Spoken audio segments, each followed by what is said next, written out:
Wanita buta ini bekerja sebagai pegawai call center. Karena takut kehilangan pekerjaannya, dia memilih diam dan sabar, meski harus menahan perlakuan kotor bosnya setiap hari. Sepulang kerja, dia sering mengobrol dengan satpam di depan gedung. Awalnya cuma buat ngisi waktu, tapi lama-lama perasaan pun tumbuh di antara mereka. Suatu malam, saat wanita itu membuka pintu rumahnya, bosnya diam-diam mengikuti. Begitu pintu terbuka, bos itu langsung menerjangnya. Wanita itu melawan dan menyalakan alarm. Satpam yang mendengar segera datang, memukul bos itu, dan mematahkan jarinya hingga kabur. Ironisnya, setelah kejadian itu, wanita justru kehilangan pekerjaannya. Mencari kerja bagi orang seperti dia tidak mudah. Ia cemas karena masih butuh uang untuk operasi matanya. Pria itu berkata, "Jangan khawatir, aku akan mencari uang dan menjagamu." Awalnya wanita itu ragu, takut hanya dibohongi. Tapi hari demi hari, pria itu benar-benar melindunginya, bahkan memberinya anak anjing agar ia merasa aman. Akhirnya, mereka memutuskan hidup bersama. Beberapa waktu kemudian, dokter memberi kabar baik. Matanya bisa disembuhkan, tapi biayanya sangat mahal. Demi uang, pria itu nekat ikut pertarungan jalanan yang diatur gangster. Taruhannya nyawa, tidak boleh menyerah. Dengan tubuh babak belur, dia menang.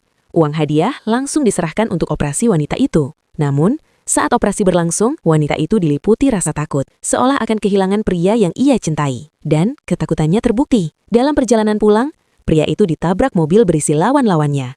Mereka ingin merampas uang, tapi tasnya kosong. Uangnya sudah habis untuk operasi. Marah, mereka menusuk tubuhnya, lalu menghilang. Operasi berhasil. Wanita itu kini bisa melihat, namun pria itu menghilang. Ia melapor ke polisi, tapi tak pernah melihat wajahnya sebelumnya. Laporan pun buntu. Hari-harinya kembali sepi, hanya ditemani anjing kecil pemberiannya, menunggu di rumah berharap suara langkah itu kembali terdengar. Suatu hari, anjingnya menggonggong pada seorang pria pincang di jalan. Wanita itu tak sadar, pria itu adalah orang yang selama ini menjaganya. Merasa dirinya tak pantas lagi, pria itu memilih pergi tanpa berkata apa-apa.